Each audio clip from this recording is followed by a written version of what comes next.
Hello and welcome back to another video of Formula 1 Challenge 1973. Today is race 9 of the season, the British Grand Prix, which is another iconic track like Monaco, and I think it's among the oldest as well. Last time out in France we had an okay race, I would say, starting from P22, finishing on P5, closing the gap to Jackie because I managed to take him out, which I'm not very proud of. That was absolutely an unintentional move, basically a racing accident. So what I'm hoping for is to try and repeat a good result and get in some more points to close that gap even further and just stay in the title fight, because as you can see we're nearing the end of the season, so it's getting increasingly important to score more and more points and to consistently outscore Jackie. So without further ado, let's head over to the qualifying session. Let's go. And here we are starting the hot lap. And as you can see, this is a widely different layout from what we're used to nowadays. This is a very old Silverstone back in the 70s. This was pretty much an entirely different track from what it looks like today. You can see, I think, maybe Reutemann right behind me in the distance. Though I wouldn't bet on it, I can't see that far. And based on the practice sessions, just as usual, Tyrrells are strong. That's a bit of a mistake there. So the Tyrrells are strong, so I'm assuming I'll be racing them if I can get in a good time. I wasn't happy with my practice times entirely. They weren't bad per se, but also far from ideal. So I couldn't beat the Tyrrells, basically. So hope I can do that in the race, however. And there's been a couple of bugs in this track as well, for which I had to skip sessions because it just kept crashing. So we'll see. That's a 121, that's not too bad. And it's me starting from pole position, followed by Fittipaldi. Emerson Fittipaldi, of course. Then Danny Halm on P3, Ronnie Peterson on P4, Jackie on P5, and Reutemann on P6. And you can see some absolutely strange lap times. So this is AI generated. As I said, I had to skip sessions in order to stop the game from crashing on this track. And we have Jackie Hicks on P7 and Merzario on P8. Peter Revson on P9, François Sever on P10.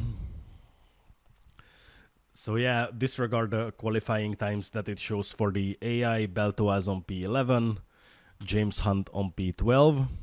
Their race pace is gonna be much better than what you see here. Then on P13 we have Wilson Fittipaldi, P14 we have Pace, P15 for Fulmer.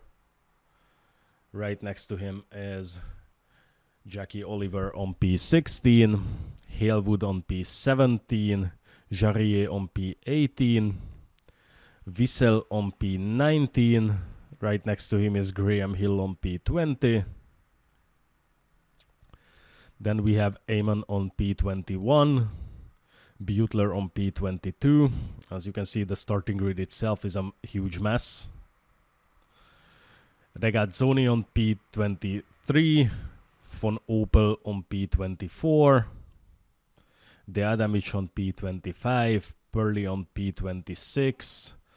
Then we have Scheckter, Watson, Van Lennep, Jochen Mass, Niki Lauda, and Ganley, my other teammate, closing the grid. So it's been a poor qualifying for everyone but me, basically, with the generated times, but not much I can do. And I didn't see anything, no light, no flag, so wasn't sure. I'm actually starting in the pit lane, as you saw, and I get promptly overtaken by Halm. The McLarens became really strong. I tried to go back on the inside of the first corner, but he's got the better grip and the better exit, so he's just starting to pull away as we come out of that. And I have Emerson Fittipaldi right behind me.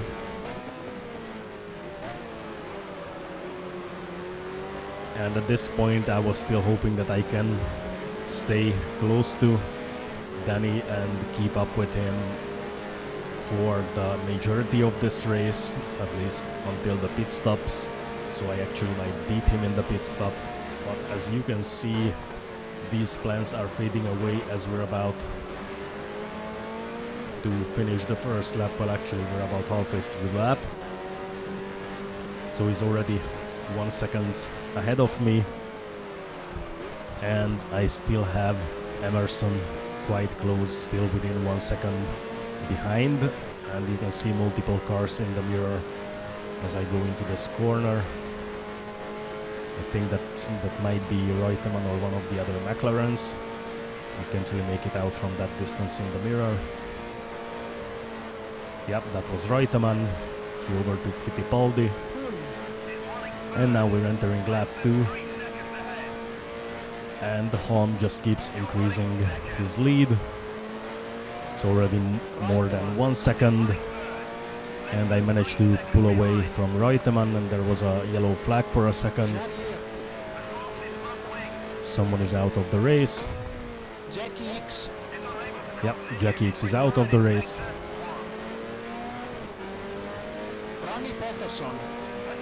Ronnie Peterson is out of the race as well. And Reutemann is getting closer and closer. And I think there still might be some bad blood from what happened back in France after I basically took him out of the race. And you can see Jackie in the mirror as well, right behind Reutemann. So that's gonna be a close pack behind Holm, who is already more than 2 seconds ahead, 2.5 to be precise. And Reutemann just keeps coming closer and closer, and so does Jackie. As we are about to finish the second lap, nothing really has changed. Reutemann came up to P3, and now we have lap 5 already, and Holm already has a massive 7.5 seconds lead over me, while I still struggle to keep Reutemann behind. And now we have Jackie, and I think that's one of the Ferraris, maybe Merzario probably, I'm not entirely sure, I can't really see that from here, but I'm basically forming a train here, so these guys are actually clearly faster than me. They just don't really get a chance to overtake, which just makes things even more interesting. I'm just about to finish another lap. Well, no, actually not. I keep mistaking this corner for the last corner, actually. It doesn't really matter. We're still fighting, and now you can see Reutemann is very, very close, while Holm is just keeps pulling away. Already has more than 9 seconds over me, so not looking good here at all. I'm basically holding up the rest of the competition, and I made a mistake there. And now we have lap 8, where Reutemann has been overtaken by Jackie. So now it's basically the two championship contenders fighting it out for P2 and 3. And obviously he's in a Tyrrell, which is a lot more powerful of a car than my little Williams. And it feels like as we're getting near to the end of the season, that the car is just falling more and more behind in terms of pace.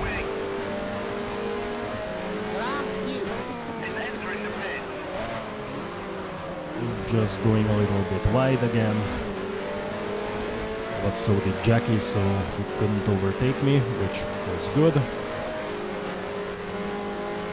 And now I think there is no one else closely behind him, so it's just gonna be our duel.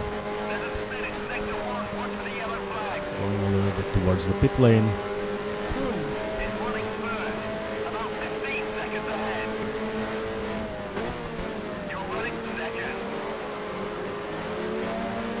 And Jackie is getting closer and closer and closer, and now I'm trying to pull away on the straight. Emerson Fittipaldi lost the front wing in the meantime.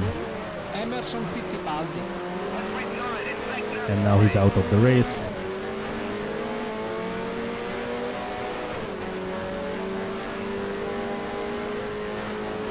And Jackie is having a look on the inside, but he's actually too far away to try and overtake me in this corner. So I mainly set up the car entirely for straight line speed, which means I am able to keep him away in the long straights. And now we have a train of back markers here, and he's just pulling in front of me. I have no idea why he did that.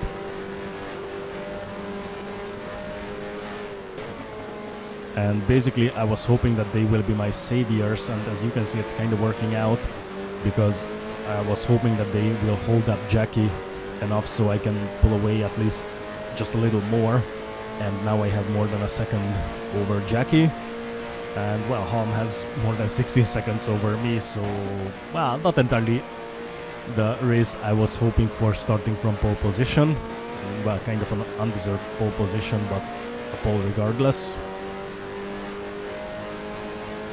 And let's do more back markers right there. Hopefully they will go out of the way, not trying to fight me back.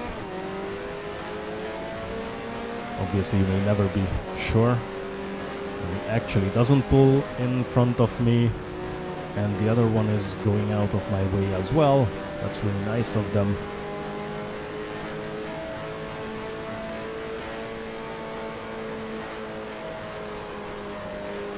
And now I have a 2 seconds lead over Jackie. So getting stuck behind the back markers clearly worked. And here we have lap 18. By this time we are catching up to another train of back markers, and Jackie is already behind me again. So the idea is the same as before. Hopefully he will get held up by them and I can pull away, and you can see I already got back to almost 2 seconds. 2 more back markers, they actually go out of the way, and that was one of my teammates. I think that was Ganley without a rear wing. My teammates are not having a good race at all. I think Van Lennep is already out and Ganley is just running around without a front wing. That's a big mistake. And I spin out, and I'm really happy that there are no barriers on this side of the track, because I would have wrecked the car. And you can see Jackie just going past me as I struggle to get back onto the track. And now he's more than 3 seconds away already, and is just growing and growing. So you can see that he's been actually faster than me all this time. He just never really got a good chance to make a move on me. And now I've got Beltoaz on P4 right behind me, well, 2.5 seconds away. And on lap 22, as you can see, I'm getting ready to do a pit stop.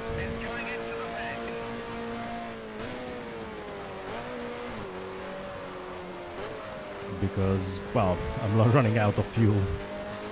It's enough for 2 more laps, so this is necessary. And Beltoaz is catching up to me quite quickly as well. He's already within 2 seconds, almost 1.5. But at some point they will have to pit themselves.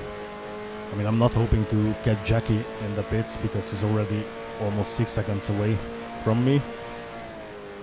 And now I had no idea what I'm doing here, and you can see a stupidity masterclass here as I hit the pit wall and take myself out of the race. Oh boy, that was so dumb. And Halm managed to win. Jackie on P2, Beltoaz on P3, Refson on P4, Sever on P5, and Pache on P6, who actually scored his first championship point of the season. So yeah, this wasn't a really good one. That was absolutely terrible. And yeah, Jackie pulled away by 13 points now, and Halm and Refson are actually catching up to me quite quickly as well. as the McLarens got a second win in the back end of the season. So it's going to be a pretty interesting one, but I would say we're going to fight it out for the second place. And from this point on, I would say Jackie will have a pretty easy run for the remaining couple of races. So let's head over and check the constructors standings. The constructors standings, and yeah, you can see Pache scoring his first point of the season there. So let's just check the constructor standings and see how that is looking. And just as you would expect with the performance the McLarens are putting down over the past couple of races, they managed to overtake us in the constructors championship, and they are second, and Tyrrell is still having a massive lead over us, not such a massive lead over McLaren. So this was the 1973 British Grand Prix and the Stupidity Masterclass by myself.